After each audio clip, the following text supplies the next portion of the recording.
आज जितनी सुविधाएं हैं व्यक्ति उतना बिगड़ रहा। इसलिए आप माने ना माने पर अपने बच्चों को आप लोग थोड़ा समय दो और संस्कार दो। ये नींव मजबूत हो जाएगी तो काम आपको आनी है। और ये बिगड़ गई, पूरा भविष्य बिगड़ा है। फिर 2009 में 2023 चल रहा है, 2009 में टीवी आई और उसके बाद फिर पहली कमाई, जब पहली कमाई की थी तो पहली कमाई की हम हारमोनियम लेके आए थे। उसके बाद फिर जब पैसा थोड़ा सा कमाया तो लगा घर में टीवी तो होनी चाहिए, तो टीवी लेके आए। कुल मिलाकर के आप अपने जिस उम्र में बच्चे, आजकल के बच्चे जिस उम्र में गेम खेलते हैं, आजकल के बच्चे जिस उम्र में पापा से मोबाइल के पैसे, रिचार्ज का पैसा मांगते हैं, उस उम्र में हम अपने घर की गृहस्थी चलाने लगे थे। उस उम्र में जिम्मेदारी आ गई थी, गृहस्थी चलाने लगे थे।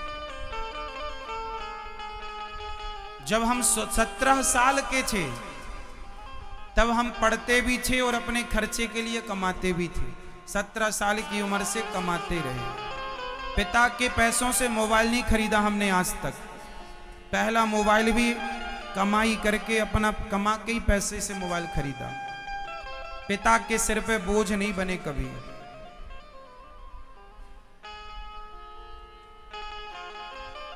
स्वावलंबी बनो, सेल्फ डिपेंड बनो।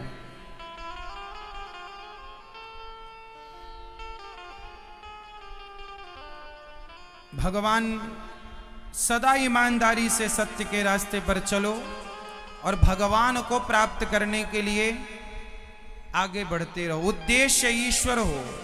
जब ईश्वर को लक्ष्य मान करके आप चलेंगे, जब आप ईश्वर को लक्ष्य मान करके चलेंगे तो आप फिर जहां जहां देखेंगे वहां वहां कृष्ण का दर्शन होगा।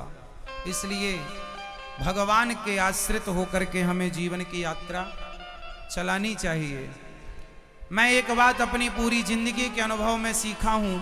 मैं एक बात आपको कह सकता हूं कि संसार में, संसार के लोग दोस्त यार बनते जाएंगे और बिगड़ते जाएंगे, साथ देते जाएंगे और साथ लेते जाएंगे, साथ देते जाएंगे और साथ छोड़ते जाएंगे। बहुत लोग मिलेंगे आपको जो आपका साथ देंगे, बहुत लोग मिलेंगे आपको जो आपका साथ छोड़ेंगे। साथ देने और छोड़ने वाले इस यात्रा में बहुत लोग मिलेंगे, पर एक भगवान है साहब जो साथ देते हैं, छोड़ते कभी नहीं हैं। इसलिए बहुत लोगों का साथ लीजिए पर वेश में ईश्वर का साथ लेकर के चलिए, भगवान को ना भूलिए।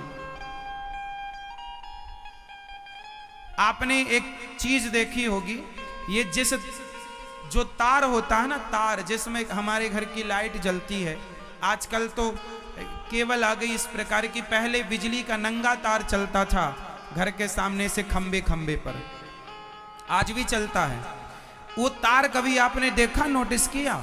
उसमें ऊपर से एल्यूमिनियम का तार चढ़ा होता है, लेकिन उसके बीच में सेंटर में एक तार जाता है। बताओ वो कौन सा होता है?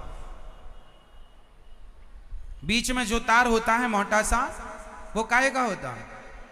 वो लोहे का होता है। वो लोहे का तार होता है और ऊपर से एल्यूमिनियम का तार होता है, जो 5-6 राउंड होते हैं, 5-6 तार। आपने कभी ध्यान दिया होगा, अंदर तो लोहा है, ऊपर से एल्यूमिनियम है। क्यों? क्योंकि एल्यूमिनियम के बल पर वो तार खिंच नहीं सकता, वो इतना ताकतवर नहीं होता ना, टूट सकता है। इसलिए उसको मजबूती के लिए अंदर क्या होता है? लोहा। उसी तरह अंदर की मजबूती लोहे से है, बाहर एल्यूमिनियम से काम हो रहा है। तो संसार के दोस्त यार ऊपर से एल्यूमिनियम की तरह रहें, साथ देने वाले, पर वेश में अंदर से गोविंद की कृपा का तार चलना चाहिए। गोविंद की कृपा ही अंदर से दौड़नी चाहिए। हम सबका मूल सहारा भगवान हो, और फिर तो बनते बिगड़ते लोग रहेंगे। इसलिए मूल में कौन हो? मूल में भगवान हो।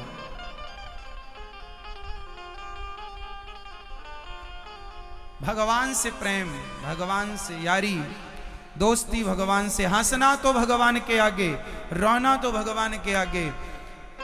जब से मैंने होश संभाला है, आज मैं आपको बता दूं, जब से मैंने होश संभाला, होश मतलब मैं 16 साल की 17 साल की उम्र में पढ़ने वृंदावन आया, मैं उसी को मानूंगा कि मैंने होश संभाला। 17 वर्ष की उम्र में जब मैं पहली बार अपने घर से दूर चला गया पढ़ने के लिए और वृंदावन में मैं रहा, वो 2006 की बात है। 17 जुलाई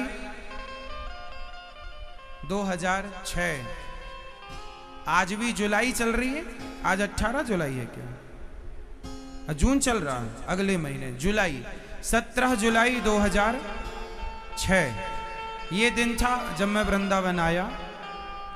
और बस उसे ही मैं मानूंगा कि वो जब मैं अपने पांव में खड़ा हुआ। खुद के लिए तेल खरीदना तो खुद के लिए साबुन खरीदना, मतलब जिंदगी शुरू तब से हुई। तब से लेकर आज तक मुझे याद है कि मैं आज तक कभी किसी के आगे रोया नहीं। रोया तो केवल गोविंद के आगे रोया, भगवान ने रुलाया, केवल तो रोने की जरूरत ही नहीं पड़ी, कभी रोया ही नहीं। रोए तो केवल प्रभु इसलिए कि आपका दर्शन किए बिना, आपसे मिले बिना क्या ये शरीर पूरा हो जाएगा। अब तो देखो मौत की घड़ी नजदीक आ रही है, अब तो गई बहुत थोड़ी रही, नारायण अवचेत बहुत चली गई, अब तो बची आयु थोड़ी सी बची है। क्या उसमें भी अब संसार ही मीठा लगेगा, क्या भक्ति मीठी नहीं लगेगी।